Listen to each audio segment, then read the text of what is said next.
February 15th, 2025. This meeting will take place at 6 p.m. in the City Council Chamber, second floor, Medford City Hall, and via Zoom. Mr. Clerk, please call the roll.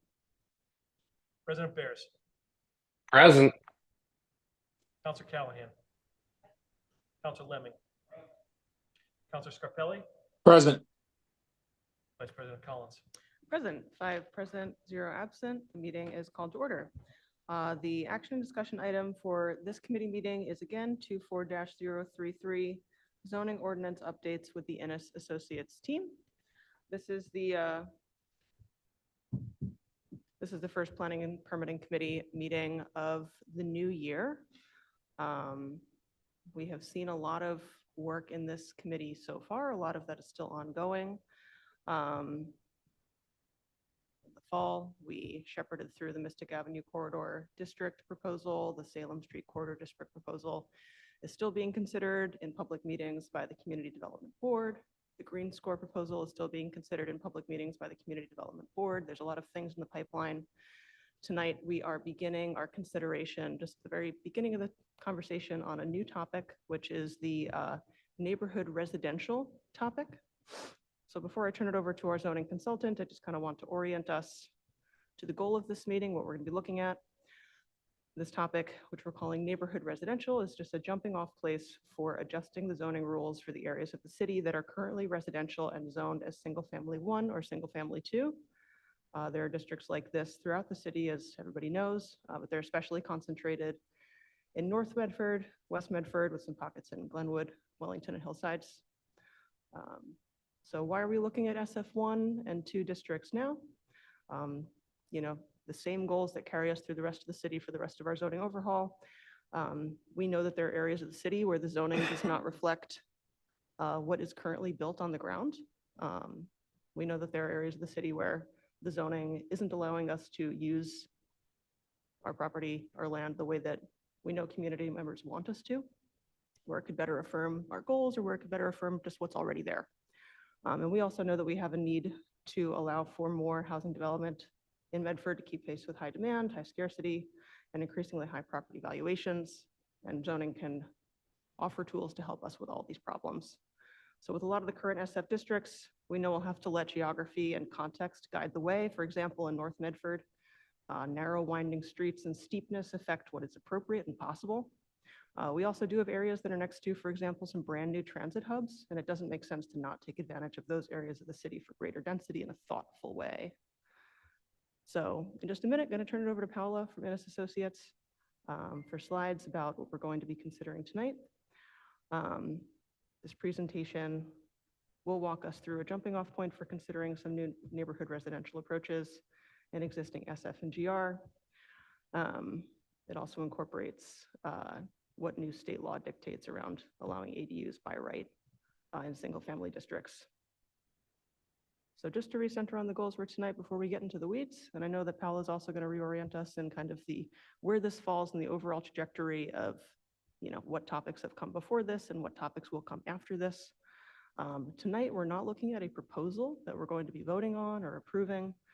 This is to serve as a jumping off point that's based on the current zoning of SF1 and 2 districts.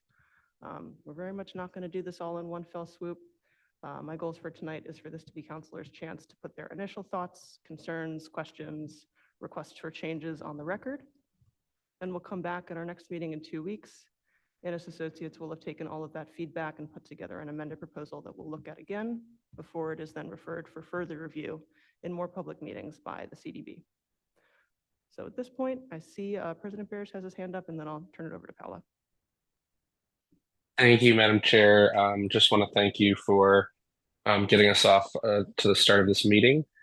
And I want to note just that the comprehensive plan and the zoning that we've been implementing based on the comprehensive plan for the city, which was developed over 2 years with input from thousands of residents, is based on a model of neighborhoods, squares, and corridors. We have been looking at corridors so far, and we'll be looking at squares going forward. And this, tonight, we're talking about neighborhoods and neighborhood residential. And I really appreciate that this meeting, we're taking a second meeting in 2 weeks to look at a proposal, and starting tonight, just looking at general ideas and the research that has been done on the neighborhood residential. And having looked at the presentation that was sent over by email, I am really looking forward to the presentation, but also, do have some thoughts and some suggestions that I'm going to make after this meeting, and look forward to seeing those hopefully incorporated into the draft that we see in 2 weeks. And with that, I just want to thank again the chair and the team that's working on this, as well as fellow members of the committee. Thank you. Thank you, President Barris. All right, I will now recognize Paula. Thanks as always for being here.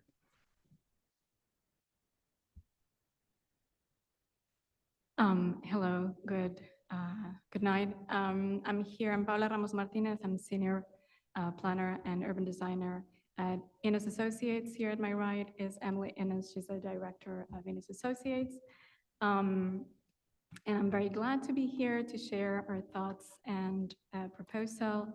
I'm going to share now my screen. There we are.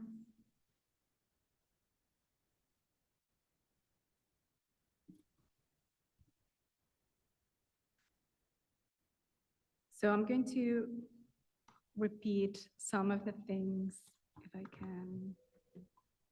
Sorry, it's taking a bit of time for some reason.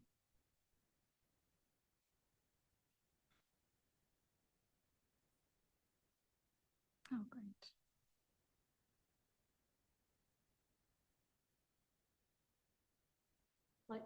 Yeah.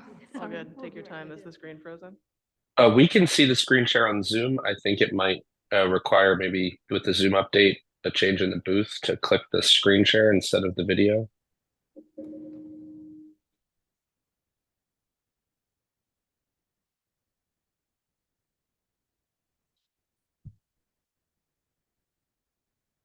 Okay, perfect. It's just.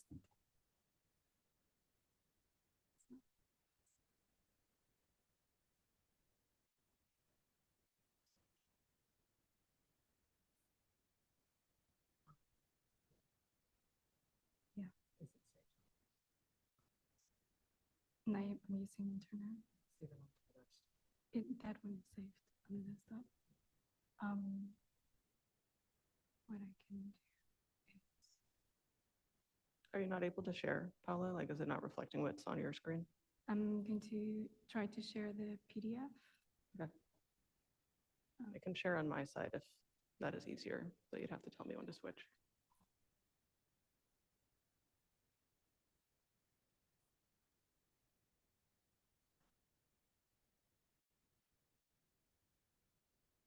Okay. Sorry for that. All good. So I'm going to just repeat a few things that were already introduced by Vice President Collins.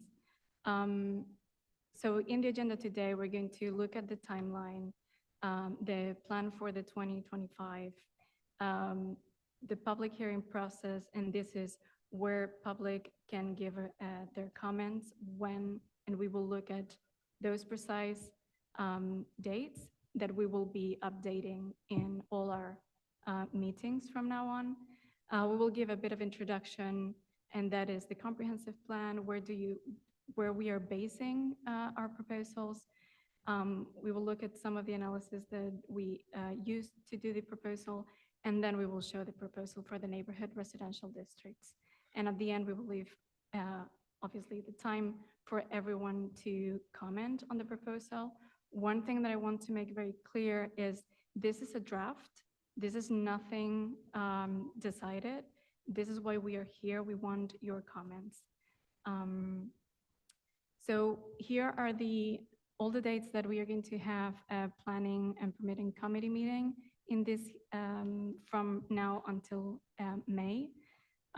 So we are starting this year, January 15th, that's today, and we are looking into neighborhood residential with especially the SF1 and SF2 districts.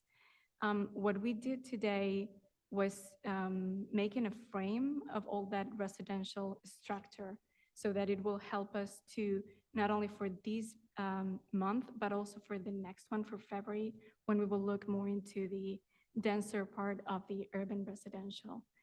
In March and April, we will look at the commercial framework, that is the squares, that is Medford Square and West Medford Square, and then we will look at other corridors that we have not looked into yet. And then at the end, we will look into Wellington Glenwood area. So if we look at the topics from January, as we said, neighborhood residential, we are looking districts SF1 and SF2. We are looking at those dimensional standards and development standards. And then citywide topic will be, we are working with housing affordability, and many other topics that we will look later. February, urban residential districts, apartment 1, 2, and general residential, again, dimensional and development standards. And as a citywide topics, we will look into ADUs and neighborhood nodes. Then in March, the commercial framework and Medford Square, we will look at District C1, commercial one, and then the topics, again, dimensional and development standards. And then the citywide topics will look into community solar and non-conforming use and structure. And then April, West Medford and other corridors, commercial one, we will look into dimensional development standards as in all of them. And the citywide topics will be transport demand management and the site plan review.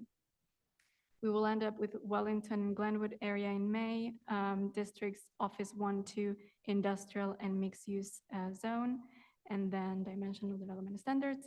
And we will review the parking requirement at the end so that we have a better knowledge from the studied districts already. So this is the plan that we have. Is quite tight, but yeah, we think all these topics are big importance. So what are those opportunities for the public comments? What is the process every time that we bring a draft that has to go through until it gets approved? So first, we present the topic as we are doing today with neighborhood residential. We present it at the planning and permitting meeting to City Council, and then we have a moment of comment from the public. We present it a second time in the next planning and permitting meeting, committee meeting, where could be already referred to this topic from the City Council into the City Board. Again, in this place, we have a moment for public comments. It goes into City Board, hoping to be voted on the topic. And in this place, we also have a moment for public comments. Then it will, if it gets voted and approved by the City Board, maybe with recommendations, then it goes to the City Council again and gets voted to be approved. And here again, we will hear comments from the public. So there are, as minimum, we have these 4 moments to hear from the public. So I just wanted to be clear on where we are now with other topics and what are those dates for the City Board or the City Council later on. So for example, the gray text are those meetings that we already had. The blue is the ones that we will have, and then the red is the ones that we are having. So we already have, for example, with Salem Street, we already have the first 2 meetings. And then next week, the 22nd, we will have Salem Street to be on the City Board. So if anyone wants to comment on Salem Street, we will go with Salem Street and Green Score. Sorry for that. So both topics will go next week on the City Board, and we will hear comments from the public. And then in February, if it gets voted and referred to the City Council, then in February we will vote and hear again for Salem Street and Green Score. So today we are first time that we will present this topic. So this is the 15th of January. We will bring back the neighborhood residential with any comments and adjustments with the comments that the city councilors will give and the comments from the public. We will bring it the 29th of January in the next planning and permitting meeting. And then once we know, we can more or less if everything goes well, in February, we will have the city board, and then in March, we'll be here back in city council. So we will be updating these dates whenever we know the next one. So in every meeting, we will have this and see what topics have been done, what topics are in process, and which ones are starting. So I hope that that is helpful for everyone that wants to give us their comments. So as an introduction, as President Collins already said, we have been basing our principles on the Medford Comprehensive Plan that was published in January 2023. I really recommend that people if it's interested, to read this plan, or at least these strategies that were created at the end in this product, in this booklet, because we are basing our updating the zoning into those principles. We also based ourselves in the Climate Action and Adaptation Plan that was released in April 2022. So here in this is a plan that is in the comprehensive plan, and here we see all the identified corridors, squares, transitional areas, civic anchors, and then the densities of those residential neighborhoods. So this is really the base that we are working on to create the upzoning. So that is the introduction that I wanted to talk about. We now are going to go on to the analysis that we have been doing. This is your current zoning. We are looking now at the SF1 and SF2, single family 1 and single family 2 districts. You can see them in this map as the yellow, very light yellow and a bit brighter yellow. So this month, we are going to be studying these neighborhoods and giving some proposals. What we are going to bring today, and you will see it on the proposal, is the framework for the residential neighborhood. We also have all the transit in a plan so that we can really see it, where the big hubs for bus and for the T or the commuter rail are. And these are all the mixed-use districts, the non-only residential kind of districts that we have from the comprehensive plan. So if I analyze this a little better, we have in orange and then in dark orange or brownish color, those are the corridors. We already worked on Mystic Avenue. I have it as a bit different because that's a citywide corridor and the others are more regional. We are working on Salem Street and that's one of the other corridors. And then we have the squares that we will look into in March. We have the institutional, which is the University Tufts area, and then a special district that we will study at the end. So we are looking into residential. So we wanted to know what is there at this moment. So in this plan, we have the different types of residential buildings. So if it's a single family, a 2-family, 3-family, 4 or more than 9 units. And this helps us already to see what is the density, not really the density that the current zoning has, but the real density that we have at this moment in the city. And so from here, we already introduced this incongruency,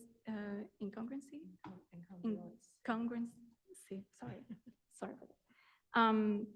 These differences that we can find from the existing and from the current zoning, so that when we update it, we reflect the existing, so that we can take out some of the non-conformities that we have. So I wanted to introduce one residential typology that you are going to see in our proposal, which is historic conversion. So what is this about? This is an existing structure that is originally designed for one unit dwelling. And we are going to propose a conversion from this one unit to a 2-unit or multi-unit dwelling with no change of the external structure. And so each unit will have an independent entrance directly from the outside or through a common vestibule. What is the goal of this historic conversion kind of typology or type? We want to preserve the cultural heritage of that community and ensure that the changes that are made are keeping the historical character of the area. We want to increase density citywide, but this will help in small increments, and we will enable that smaller and more diverse housing options. Also, it will protect historical buildings as well.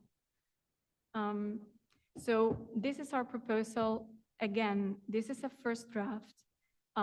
We will explain why the thought process that is behind all this.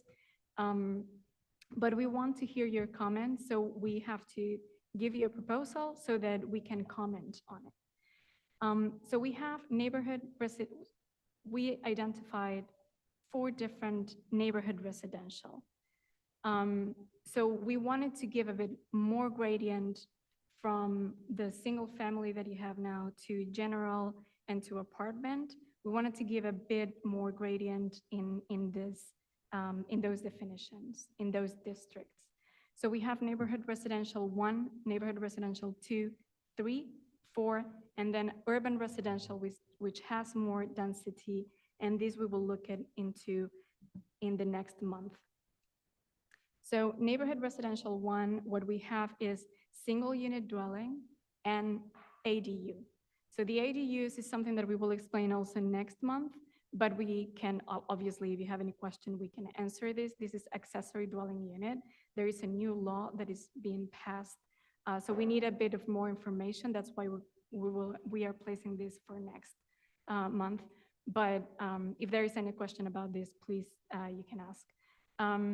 Single unit dwelling plus ADU, and then we allow historic conversion to a maximum of 2 units. In neighborhood residential 2, we have single unit dwelling plus ADU, 2 unit dwelling, and the historic conversion 2 to 3 units. Neighborhood residential 3, we have single unit dwelling plus ADU, 2 unit, 3 unit, townhouse, and historic conversion from 2 to 4 units. And neighborhood residential 4 allows 2 unit dwelling, historic conversion from 2 to 5, townhouse, multiple unit dwelling from 2 to 4 units. And then we have urban residential will be multiple unit dwelling from plus 4 units. So where do we locate these areas, these districts? And just keep in mind, these lines are not, we will present the precise boundaries next time. So this is a bit just to understand the area where we want to increase or maintain the existing density. So neighborhood residential 1, this will only be in North Medford, Fulton Heights, and then the very north of West Medford. Why we are doing this is the topography makes it very difficult to allow more parking. So we have some restrictions in there. And then these are areas that do not have a lot of public transit. And so they depend on their own mobility modes.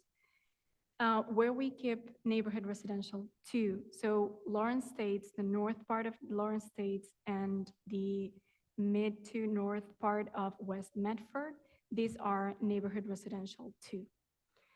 And then the rest of the base of this map is neighborhood residential 3. So we have it in West Medford area, south of Lawrence States, Haines Square, Glenwood, north of Wellington, Hillside very on the north, and then between the 2 T stations, Ball Square and Medford Tufts T stations. And around a bit that transition between the main street corridor and the T station area. And then we have neighborhood residential 4. Where have we allowed this is in 2 areas, well, 3 areas, sorry, exactly where the T stations are, Ball Square and Medford Tops. So we are increasing density in these areas because of transit being available in here. And then Medford Square, where we have a hub of bus stations, we also allow just a bit on the north of Medford Square, these higher density of, well, it's neighborhood residential 4. So we can, obviously I will come back with this plan and we can discuss it further. So we also have some dimensional standards proposals. This is what you have in your current zoning. So in your zoning, how it works, it's not about giving different dimensional standards to each district, but it goes by use. So that is a bit different from other communities. And so it makes it a bit too uniform without having really representing the district character, but just representing single family or multifamily or detached to family. All are the same. There is no different or nuance within every district. So that's something, one of the changes that we make. What we do is change from one, looking at what is there right now, what your current lot sizes, for example, are, and where we can reduce as much as possible nonconformities. So for example, the minimum lot dimensions, we decreased in neighborhood residential 1 to 5,000, from 7,000 to 5,000 in this district. Then neighborhood residential 2, 4,000, and then 3 and 4, 3,000. Maximum height stories, we keep in neighborhood 1 and 2, the 2.5, 2.5 stories, and then neighborhood 3 and 4, we increase to 3. Minimum front setbacks are very much maintained. Only in neighborhood 3 and 4, we reduce to 10 and 5. And minimum setbacks we maintain, we just reduce in 3 and 4 to 5. Minimum rear setbacks are the same, all 15. Maximum building coverage, 40% and 50% in neighborhood residential 4. And minimum open space, we increase in neighborhood residential 1 and 2. I actually think that you do not have in your current minimum open space for single unit, if I'm not mistaken. So one of the things that I wanted to clarify with the accessory dwelling unit is that your accessory dwelling unit, according to the law that we see today, because it's still in progress, so we haven't seen the final, but what we are seeing and what they have already sent is around or 0 parking or 1 car. And this depends on where it is located, if it's close to bus line or transit area. And then the maximum size for the ADUs are 900 square foot or the 50% of the total area of the principal structure. And then the single unit dwelling, what you have right now is 2 per dwelling unit. And then the other residential types can be decreased to 1.5 per dwelling unit. And then, yeah, we want that historic conversion will follow certain design standards and guidelines, and that will be developed. So here is a bit that idea of that decrease of, where that changes and differences between all these residential neighborhood districts. And this is it. So I'm going to go to the plan that I'm guessing this is what we will discuss. And if you want any to change or something, let me know. Thank you so much for the presentation, Paula. Really appreciate it. I think that this gives us a pretty substantive jumping off point for talking about, you know, kind of the why and what next of developing amended zoning rules for these types of neighborhoods. I'm going to recognize Councilor Scarpelli first, but just to quickly bookend the presentation, I think some of the language that I find like really useful about this is thinking about creating a new, more appropriate gradient from our most our most classic single-family lots, a lot of which will be kind of maintained exactly as they are. I think a lot of the zoning that currently exists makes sense. Maybe the terminology needs to be updated, but a lot of that will remain that way and has to remain that way. But we can affect the gradient from smallest, least dense up to the most dense parts of the city in a way that creates that range of housing that we know that we really need and kind of fill in some of those gaps where people need types of housing that aren't being built because they either can't be developed under our current zoning, or we haven't encouraged it enough. So thank you for that language. I think that that's a really helpful way of thinking about this. Just one really quick clarification. I know you're going to come back to this on the ADUs piece when we're talking about that law being developed. That is a state law that communities like Medford will be, obligated to factor into their zoning. So I'll first recognize Councilor Scarpelli, and then we'll go to President Bears. Thank you, Vice President Collins. And again, my question was from the beginning of the presentation, but Paul, thank you very much. You could see the hard work in the presentation, and there is a lot of excitement with some of these opportunities. But I think that I'd be remiss to say that we're seeing the impacts of the lack of communication again to really get the word out to the neighborhoods. And I know that in the last few weeks we've tried to do the best we can, and we're doing more than we can. But I think we're seeing it now with so many questions, and as we're getting to the end of the Salem Street district, and the neighborhoods rallying, and really not feeling like they've been part of the process or have been given their questions answered. And there's a lot of fear and a lot of questions going on. So as tonight started, I received a few emails from residents from Lawrence Estates letting me know that they just found out that there's some sort of a meeting.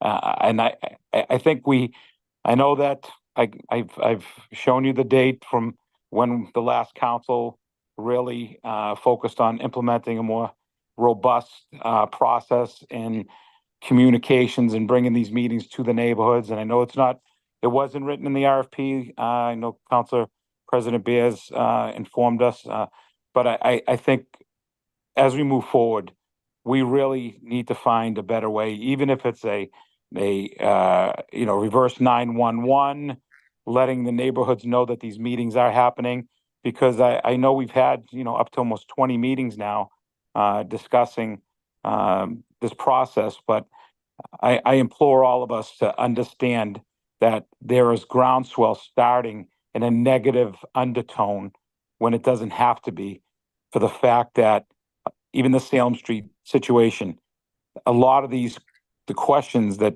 fear, a lot of them could be answered in a meeting with a simple sentence or two. And I think, again, when we move forward, I see our schedule. The schedule looks great. We're at the beginning phases of this process, this new process, and I just don't want to be in the same place we are with the Salem Street corridor and what we're hearing now, and the displeasure and the anger and the discourse and this divide now. And it's something that I think we need to find a way that this council, this city administration needs to really, we have so many avenues, a communications director, we have different avenues that we can tap into. I mean, we really need to find a way, if we can, to please set the schedule, alert people when we're going to be talking about their neighborhoods, so they can be present, or at least to be told that, well, we've done A, B, and C. I just don't think people have heard us, and they truly don't know the impacts that are being created in their neighborhoods until it's time to at the end product, which we're seeing Salem Street getting really close. And I'm sure everybody there has heard the negative undertone. So again, I hate to be the Debbie Downer every time you come to us for a meeting, because of all the hard work you've done. But I just had to share that with you as we move forward with this next process. So thank you, Vice President, for allowing me to speak.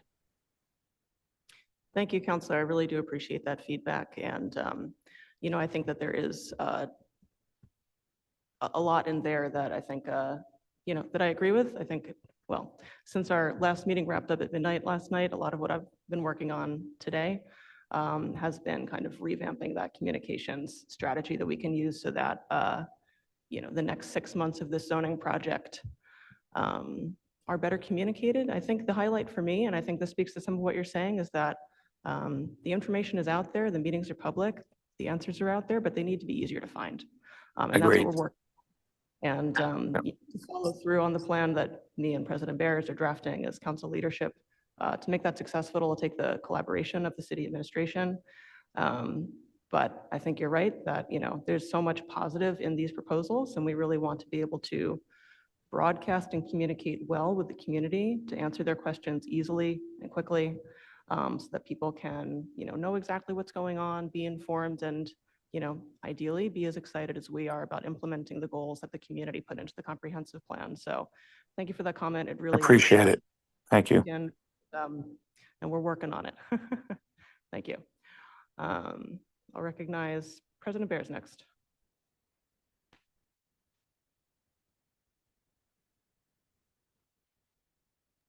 Thank you. And thank you, Chair Collins and Councilor Scarpelli, for your comments. And thank you, Paula and Emily and the team for this presentation. I do have a concern about the level of incremental step up that we see here. And I'm not necessarily saying I'm going to make a motion, and I'm not saying that, it has to go exactly by the lines in this proposal as exists now. But I think for neighborhood residential, it really should just be NR1, NR2, and NR3. And perhaps we could consider something like NR4 as like an urban residential 1 and an urban residential 2. And I think that would be a more incremental change to allow for more of what we see actually existing in a lot of these places compared to the zoning that was passed in many cases decades after homes were constructed, that limited what could be built beyond what's actually there and created all the nonconformities that we have. So I would recommend, and I'm going to make a motion and I will email it to the clerk. And I do have a second motion, but I would move to adjust the proposed neighborhood residential districts by 1, removing the NR4 district type and considering that as part of the urban residential topic as a potential urban residential 1 district. Classifying all the areas currently on this proposal listed and, with some adjustments based on the work that you guys are going to do to go down to the parcel level. Currently on the proposal listed as NR1 and NR2 as NR1. Classify the areas currently in the proposal listed as NR3 as NR2. And classify all the areas currently listed on the proposal as NR4 as NR3. And to adjust the NR3 type to remove the 1 unit by right, which I think will meet some of the changes. And then I would also just note that any parcel where the current district is general residential should be at least NR2. And that any district where the current zoning is an apartment district should be NR3.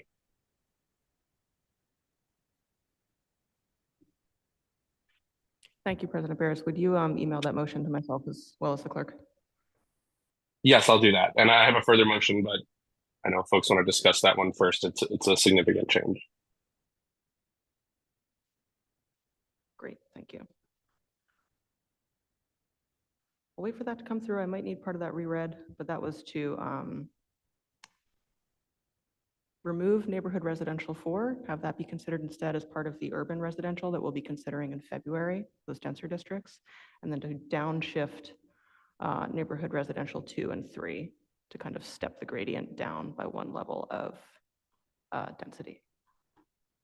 Is that an accurate synopsis? I know I left out a lot of the detail that you mentioned. I think, yes, that's fair. And I'm emailing it now. Thank you. I'll go to Councilor Callahan. Thanks. So first I'll say that given the garbled nature of the Zoom call and the complicated nature of the request, I definitely need that reread because I did I'll not read it back. understand what that was. I had a couple of things. Number one, I'm really excited about the idea of historic conversions. I think that's wonderful, like not changing the exterior of the building, but allowing for it to become maybe, you know, a 5-bedroom becomes a 2-bedroom and a 3-bedroom is such a great idea. And then I wanted to ask a little bit about the NR2 and NR3 areas that used to be single family. And I'm specifically thinking about, as I look at the map, like Lawrence Estates and those parts of West Medford that were single family 1. And curious, because you did mention that you're trying to get it to reflect what's currently there. Do you think that in those areas, the 2-unit and 3-unit allowance under these new zoning neighborhoods, is that reflective, or is that going to be a significant change in those 2 areas, the Lawrence Estates and the West Medford?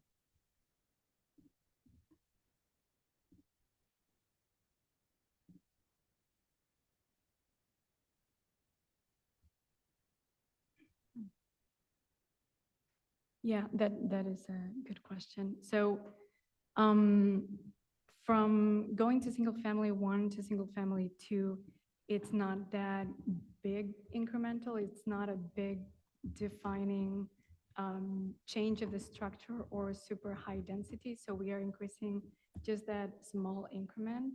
The current zoning, it shows that in the area of Medford, the West Medford area, we do see some of the single, the 2-unit going further than this general residential that is already there.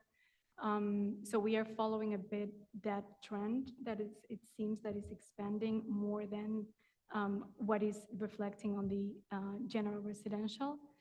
And there we have a commuter rail station. So we think that it is a place that we could increase just a little bit that density, and especially the sizes of these lots are more than good to have a 2-unit dwelling. So it's really possible to apply a 2-unit at least in that area. And then south of Lawrence, so there is a bus line that cross area. The south is quite flat and it's close to the Medford Square and the commuter rail transit areas. So it seems a good area also to increase a bit that density in that south area. The north is a bit more difficult because of topography. So we also keep it in these 2, in the NR2 instead of increasing. Yeah, maybe you want to You saw me moving around, right? add. So I think, Counselor, you had also asked specifically about Lawrence Estates and sort of the division between the northern and the southern part of that. And this map here that has the current types of residential dwellings. I know it's a little hard to see on this screen for people, but maybe when they go to the website afterwards, they can zoom in. You can see that there have, in the southern part of the Lawrence Estates, there have been quite a few conversions into 2-family there. That's that orange color that's popping out a little bit on that screen. And so, you know, in seeing that trend, that there might not be that much of a difference, I think too, we can recognize that a lot that has a building on it is probably slower to change than a lot that is vacant. And that's something else that as we check with you the sort of the framework idea of this and then zoom further in to understand which areas have vacant lots that might be redevelopable if these dimensional standards change, and which areas the dimensional standards won't make a difference. So I think that's another part of looking at the existing density and where there are already buildings of a certain type. So we pay a lot of attention to this map because it's showing what's actually on the ground as opposed to the current zoning.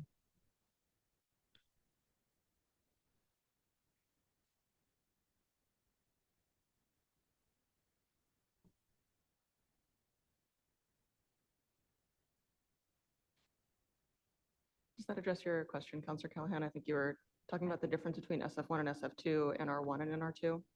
Yeah, no, mostly I was kind of, what I was looking at, and thanks for pointing out this particular map, because now I can actually see it for myself and zoom in on it, that like in that Lawrence Estates especially, it really does look like it's currently mostly single family, and we are, you know, upping it by 1 and 2, potentially like, you know, 1 and 2 levels more. So I just wanted to know how much change was suggested. I had a question that is perhaps a silly one, but I was curious when I look at the sort of diagram, the very last page that has the 2.5 stories and the 3 stories. And I know that I see that architecture all over the place, and like the 2.5 story looks, you know, a certain way, and the 3 story looks very like blocky and cut off. How much does that half story matter to like not blocking people's view or not blocking people's sunlight or not blocking other things? Because like as an architectural piece and for the amount of extra space people get in their homes, like it, I don't know, to me seems like that might be nicer actually. But I'm just like, I'm totally not an architecture person. So I'm just curious more than anything, not making a suggestion.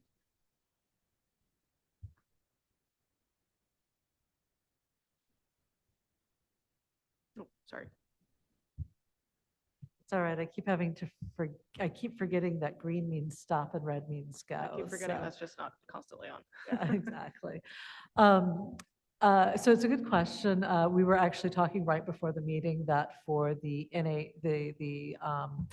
the 3 and the 4, that we actually wanted to show 2 buildings. We had gone with the 2 of the same size next to each other, but in fact, what we'd like to do is show that you could have a flat roof or you could have a pitched roof. I think the interesting thing with height is that when you start to think about stories rather than feet, is that the building code and often, and I don't remember what it is in Medford off the top of my head, the zoning definitions have a definition of story height. And so if you limit it to 2.5, say, and somebody wants to put on like a full dormer to bump it out, that might, by the amount of livable space, that might tick you up into a 3-story. So I think it's important to understand that a 3-story or 4-story limit does not mean necessarily that you're going to have a flat roof. And so we're going to change our diagramming before the next meeting to just call that out, and we'll double check the height definitions. Because as I said, we were talking about it right before the meeting. You know, I think your idea too of how much of a difference does it make on the street? One of the things that I've noticed with a lot of our historic buildings in New England is that you can have, and it's funny when you read the assessor's records, because they recognize this, you might get a 2H or a 2T or a 3T, and our floor heights and our building heights are actually taller maybe than what's been built now. If you look at a beautiful historic home, I, for example, lived in a house that probably violated the 35-foot requirement in the community that I was living in, but it was built before zoning was put into place. And so that's something else we want to recognize in the portion of our thinking where we're reducing the number of nonconformities, is again, being aware of how old the buildings are, what they are, not putting an undue restriction on them. Having said that, you know, we talked about the idea of design guidelines for historic conversions. We could certainly think in the development standards part of this How do we set up an expectation that people will be considering the context for a new building as opposed to a rehab and considering their relationship to their neighbors? And that's something that we can talk further as we go through these 2 months about thinking about residential buildings in Medford and the rules and requirements around them. Does a half story, does a 2.5 or 3.5 limit encourage pitched roofs? Not, not necessarily. There are other ways around it. I mean, I think you could say, okay, this is a 2.5-story building, but then there's a perhaps out of proportion shed, full shed dormer put on it. Makes it really more like a 3, but it's not necessarily architecturally well done sometimes. And so that's why I'm saying we need to collectively think about the components of these houses, potentially, as well as the houses themselves, because it's not just the building massing that might affect views or light. It's the position of the building on the lot, how far is it set back relative to next door?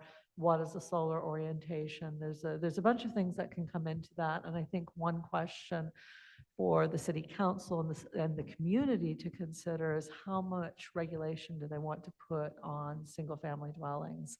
Understanding that we're looking at a way of making housing easier to do.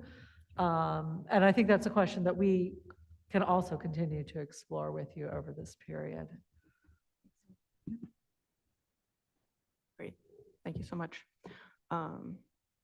See a couple hands up. We will take all public participation at the end of the meeting. Thank you so much for being here. I'll go next to President Bears. Thank you, Madam Chair. I just wanted to make my other motion, which is to request that the chair work with the administration to increase accessible materials, notices, and communications about upcoming meetings and distribute them to the community. And I've sent the language for both of these over. I have to step out in a few minutes, 5 minutes, but I'm happy to answer any questions on my motion now and potentially consider them if possible. But if not, I hope my colleagues will consider them and approve them. Great. Thank you, President Bears.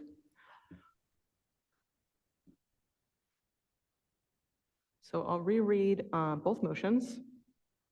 The one that was just made was motion by President Bears to request that the chair work with the administration to increase accessible materials, notices, and communications about upcoming meetings and distribute them to the community. And the, do I hear a motion? Sorry, a second? Seconded by Councilor Lemming. And the first motion given towards the beginning of the meeting was the motion to adjust the proposed neighborhood residential districts by removing the NR4 district type and consider that as part of urban residential topic as a potential urban residential 1 district. Classifying all areas currently on the proposal listed as NR1 and NR2 as just NR1, so that's a downshift from NR2. Classifying all areas currently on the proposal listed as NR3 as NR2. Classifying all areas currently on the proposal listed as NR4 as NR3. Adjust the NR3 district type to remove the 1-unit dwelling by right. And any parcel where the current district is general residential should be at least NR2. And any parcel, sorry, the last bit of this got cut off.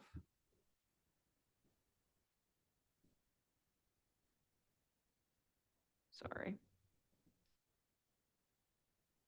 And that last clause is any parcel where the current district is general residential should be at least NR2, and any parcels where the current district is apartment 1 or apartment 2 should be at least NR3.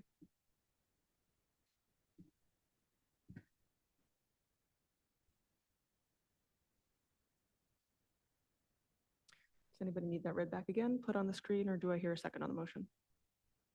Councilor Lemming? Oh, sorry.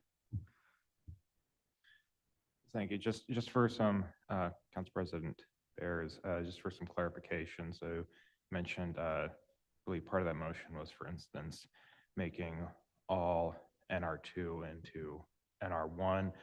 Just to clarify, is that would that mean that all of the current NR1s get updated to include 2-unit dwellings and historical conversion of 2 to 3 units, or would that mean that all NR2s get that requirement for 2-unit dwellings removed? It would be the second one. It's essentially downstepping each of the shades. So the very light yellow would stay the same. The medium yellow would go down to the light yellow. The lighter orange would go down to the medium yellow. And the dark orange would go down to the lighter orange.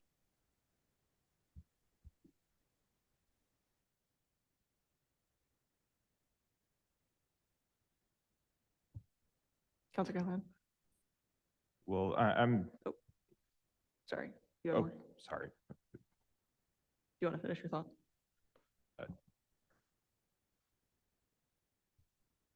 What mic number are you? You're 6. Sorry, guys. Go for it. Thanks. So what I heard Zach say is the opposite of what I wrote down that you read. Okay. So my understanding is that now the lightest yellow and the northern parts of Lawrence Estates and the middle part of West Medford would all include 2-unit dwellings. That's what I heard, Zach. Well, that's what I heard in the rereading of the thing. Okay. And I am concerned because I think that's, I'm not really comfortable if that's what we're doing, is making like 2-unit everywhere. Like that's, I believe President Bears, please step in and correct me. I think it's the opposite. I think it's that. Yeah, I'm saying the opposite. I'm saying that this is an increment too far and each shade should go down 1 increment. Yeah. that is, I feel much more comfortable about that, but I'm a little concerned about the wording because to me, the wording said the other. Okay, so the current wording, classifying all areas currently on the proposal listed as NR1 and NR2 as NR1. So NR1 stay the same, NR2s become NR1, is how I read that. Yes, that's the intent. Thank you. That I'm much more comfortable with that. Okay, Thank you. great. Thank you for the clarification.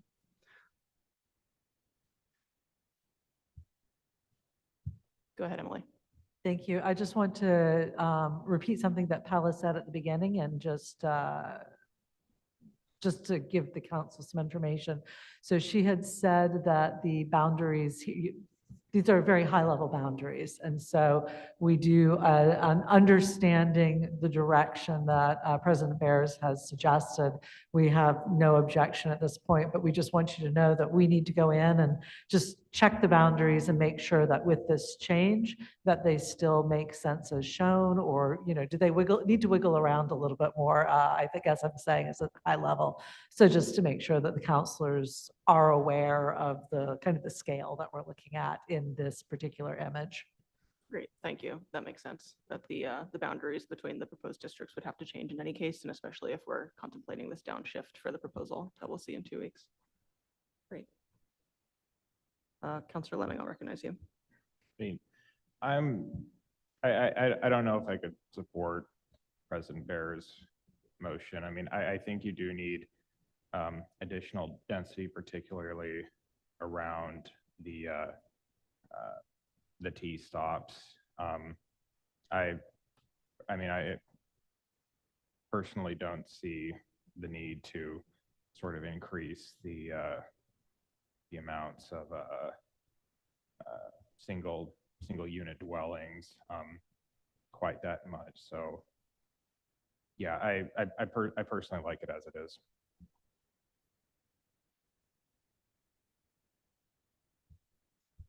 Go to Councilor Callahan. We got a lively debate. This is exciting. So I am in favor of Zach's change, and I'll just let you know why.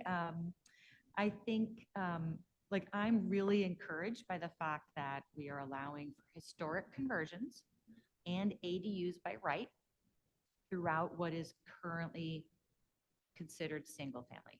To me, that is enough change in those areas that I do not feel like we need to move further than that. And I think we will get pushback from the community is my concern, that, that's a little bit like those areas of Lawrence Estates and West Medford that already that is, I think, a excellent and just the right amount of change that we're going to allow that doesn't really change the character of the community.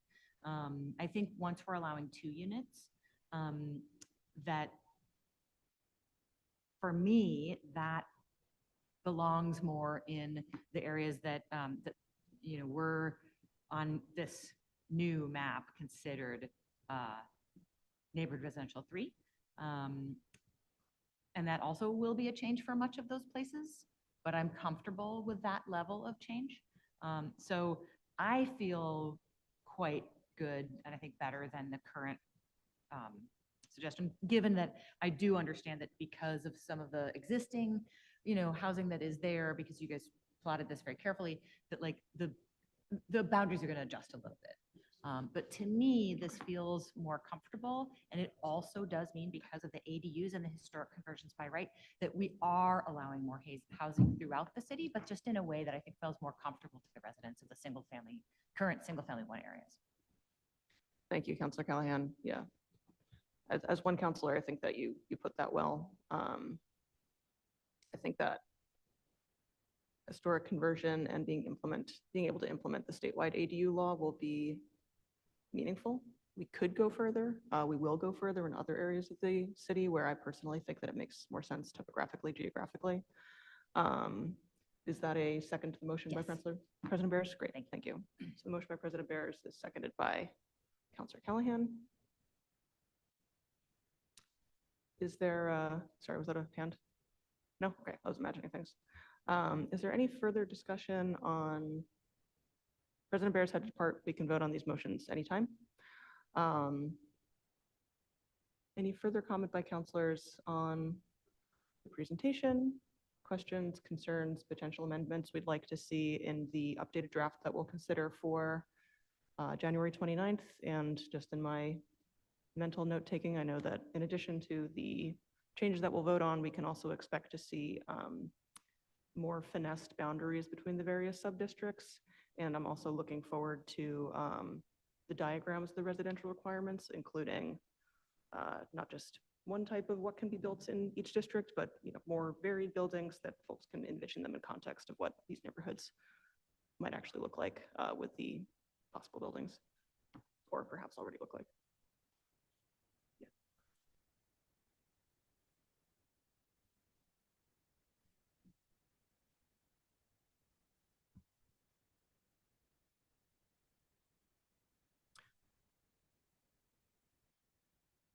Seeing no further hands from councilors. We have a second on both those motions from President Barris. So I'll take them in order. And I will reread this one more time just so we can hear it and to give people time to think of potentially more motions. This is a motion by President Barris, seconded by Councilor Callahan, to adjust the proposed neighborhood residential districts by removing the NR4 district type and consider that as part of urban residential topic as a potential urban residential 1 district, classifying all areas currently on the proposal listed as NR1 and NR2 as NR1, classifying all areas currently on the proposal listed as NR3 as NR2, classifying all areas currently listed on the proposal as NR4 as NR3, adjust the NR3 district type to remove the 1 unit dwelling by right. Any parcel where the current district is GR should be at least NR2, and any parcels where the current district is apartment 1 or apartment 2 should be at least NR3. So on the motion by President Barris, seconded by Councilor Callahan, Councilor Scarpelli and President Barris both had to drop off, so we can do a voice vote. All in favor? Aye. All opposed? 2 in favor, 1 opposed. The motion passes. It is 3 out of 5 is quorum, isn't it? But it's 2 in favor and 1 opposed out of 3. No, but Yeah, the it's a 2/3 quorum vote. is, It's a majority of the quorum. yeah.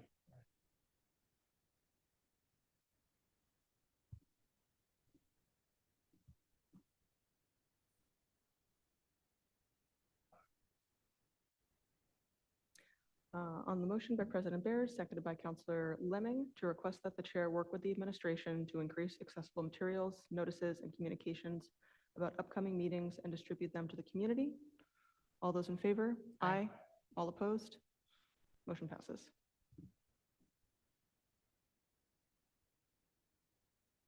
Any further comments or questions from councilors at this time? Okay.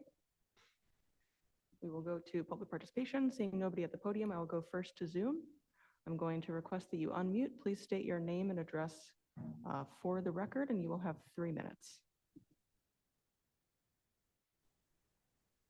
Good evening. My name is Maureen Wing. I live on 36 Dudley Street in Medford, and I want to thank you for the opportunity to speak and everything that's been reviewed tonight. I really appreciate it. I'm going to apologize up front. I was unable to make the December meeting due to a previous commitment, so I know that I'm behind the 8 ball here and trying to catch up.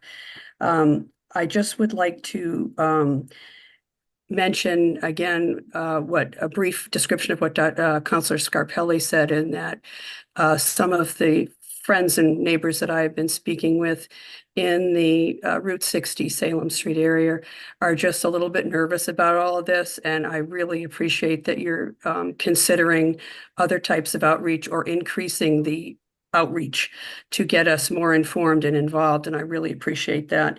Some of the things I know that people have talked about are what, and I think you've addressed some of that, but again, height of buildings, they're concerned about traffic impact on Route 60, and there's nervousness about abutters to Salem Street. So I just wanted to mention that going down the road, so you'd be aware of what I'm hearing from neighbors and residents that live near me.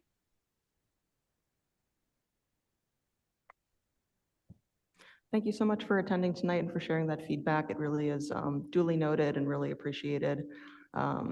We want to make sure that we're improving at letting the residents know about what their opportunities are to get informed about these proposals, including Salem Street, especially for abutters and neighbors, so that folks can, be at the meetings and be in the spaces where they can ask questions, get their questions answered. So thank you for raising that. I know that the current proposal developed by Innis I know that these folks were really careful about factoring in, neighborhood compatibility and being thoughtful about if we're increasing height, by how much, under what conditions. We're not going to be going into that proposal in depth tonight. However, I hope you're already aware, a week from today, January 22nd, the CD board will be discussing the Salem Street proposal for the first time. That one will be Zoom accessible as well, as always. So I really encourage you to attend that. I'm sure it will be a really helpful overview with an opportunity for questions and answers as well. So thank you so much, and please continue to attend, even on the meetings that aren't specifically germane to your residence area. Thanks for being here. Next, we'll go to the podium. Name and address for the record, please, and you'll have 3 minutes.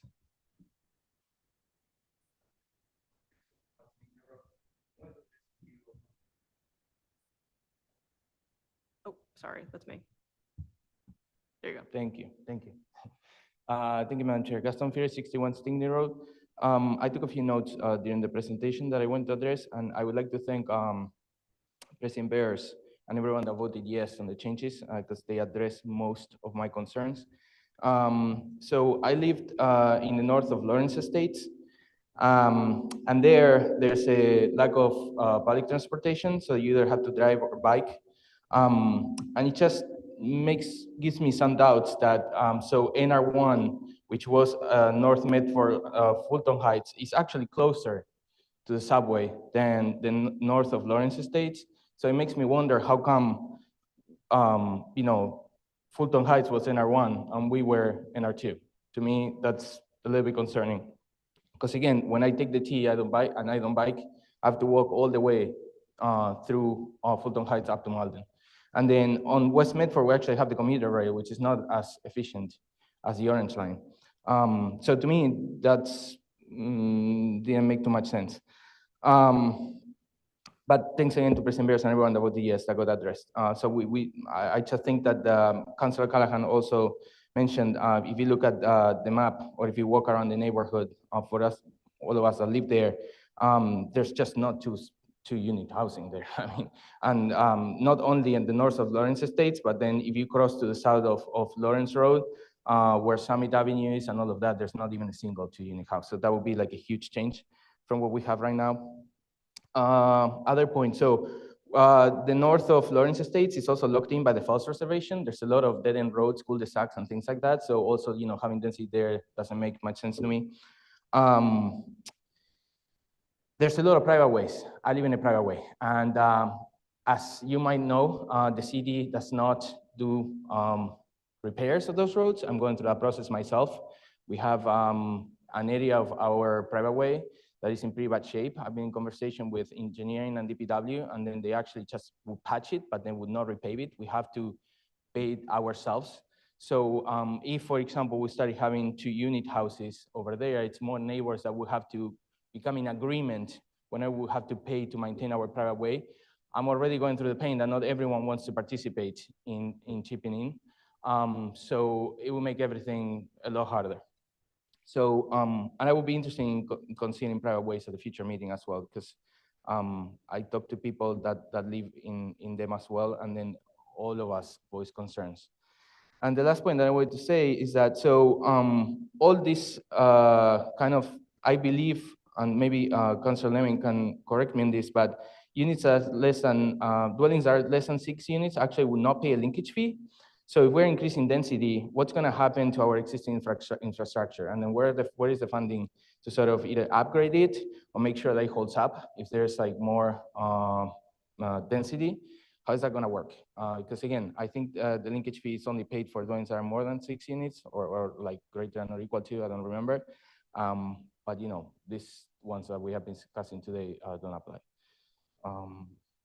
I think that's it, and I would like to thank everyone for the very interesting discussion, the opportunity to speak up. Thank you so much. Great. Thank you for the thoughtful comments as always, Gaston. Just to quickly respond to a couple of those, and I know, sorry, we're not supposed to go back and forth, but just since you brought it up, on the linkage fees piece, I think it's a really reasonable question. I think that when we look at the zoning overhaul, like in totality, that issue becomes less because in some areas, like the proposed NR1 districts, we're not going to be, we're not encouraging developments that would be large enough to kick in the linkage fees.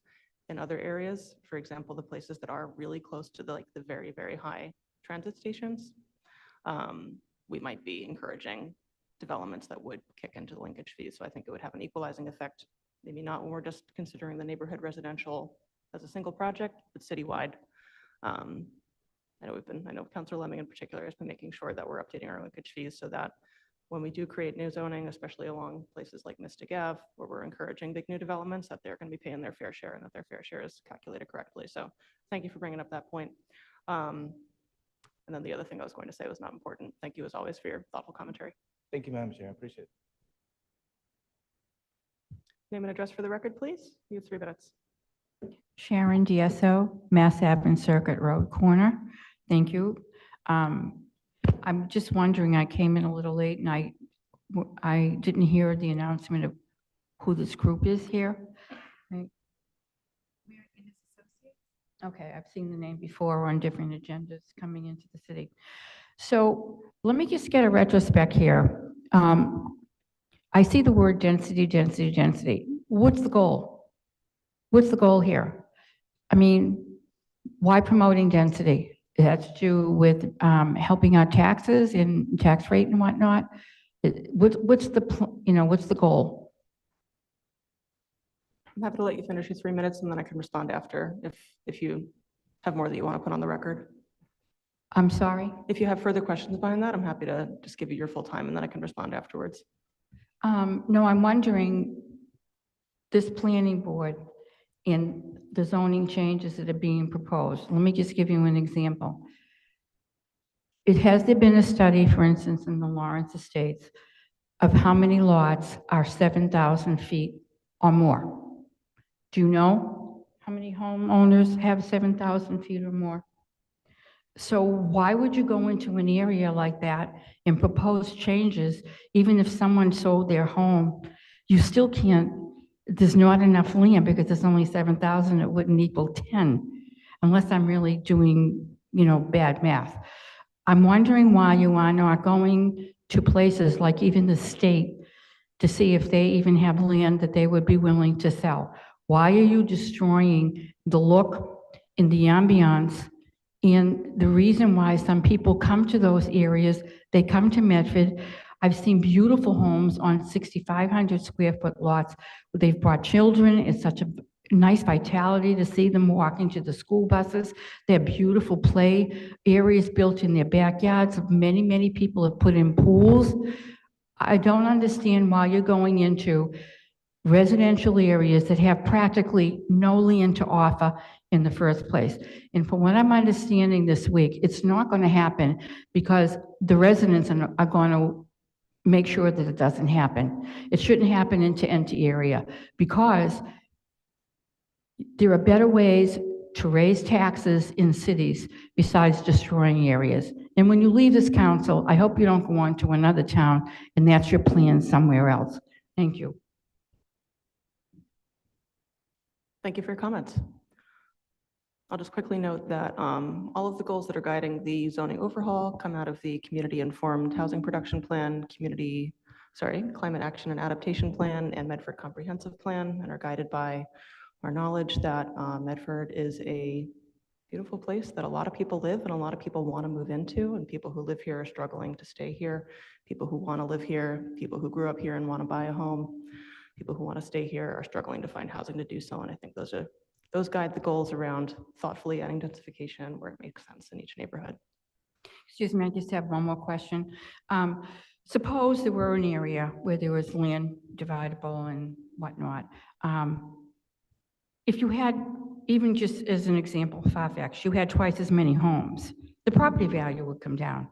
So how are you gaining a tax, hike anyway? Because the value of the home would be only 2/3 of what it originally was. So I'm just saying, along with my family, I maintain all the flowers. I hope you enjoy them next to Colleen's. That whole island was dedicated to my family by Michael Knox about 4 years ago. So I hope you enjoy the decorations and all the flowers I put in. It was mainly recognized to go to my father and my family because my dad was one of the longest living residents who never moved after he bought his home years ago. So I inherited the second property. But that's why people come and why people stay. People used to come and admire our pine trees, the lots. Now some of my yard parties are popular because of the size of my yard and the way that we maintain the beautiful trees. So there are different areas, not that anyone should be overly affected more than another area, for instance, Salem Street. So I'm really asking, I know a lot of you, and I don't mean this as a criticism, are not big business entrepreneurs, and you haven't been on city planning boards before, et cetera. Go to areas where you know you can actually generate appreciated revenue coming into the city that does not disturb residents. If they want to move to Medford, I'd love to move to Winchester, but I'm not going to go every week and tell them to start changing all their zoning ordinance so I can afford a home. So I think you need to do more math in this, and thank you. And a merry and a healthy new year to everyone. Thank you so much for your comments. And I will just note that the goals of the housing production parts of the zoning overhaul, I believe, are motivated by the community's desire to build more housing, not as a revenue strategy. Seeing no further hands on Zoom, are there any further comments or motions from councilors?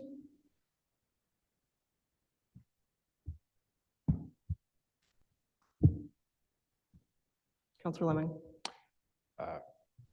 Oh, Gaston, do you have an additional comment? Yeah, I have a question. Great, you have 1 minute. I'm very sorry, I apologize. Gaston Ferry, 61 Stigney Road. Thank you, Madam President. I have a question about, this is the, what number size is this? 17. So NR1, it says minimum lot dimensions, 5,000 square feet. So could you explain to me, so how does that work? Because I know that in our area, there are lots that, there are several lots that are larger than 5,000 square feet. So what does this mean?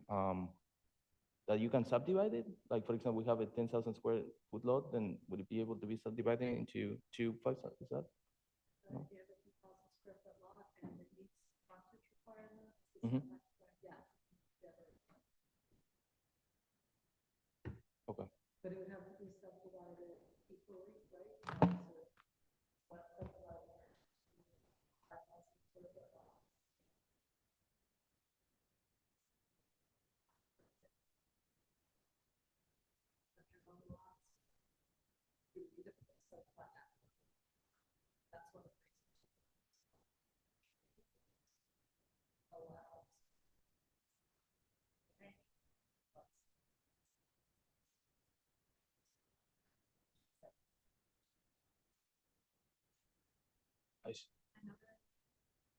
I'm sorry, would you guys just speak into the microphone? That's okay. In addition to that, that it needs to meet all the requirements, not only the dimensions, is that we analyze the existing lot sizes in all the SF1s and SF2s, and a lot of them are non-conforming. A lot of them are below the 7,000, so they are non-conforming. So we wanted to reduce those conformities, and so 5,000 met a lot of those dimensions. The last related question. So NR2, I see in the table that it's actually the minimum lot dimension is smaller than NR1. And then given that NR2 got converted into NR1, are you planning on keeping the minimum lot dimension for the new NR1 as 4,000 or 5,000? And what's the rationale? Why was NR2 smaller than NR1, the minimum lot dimension?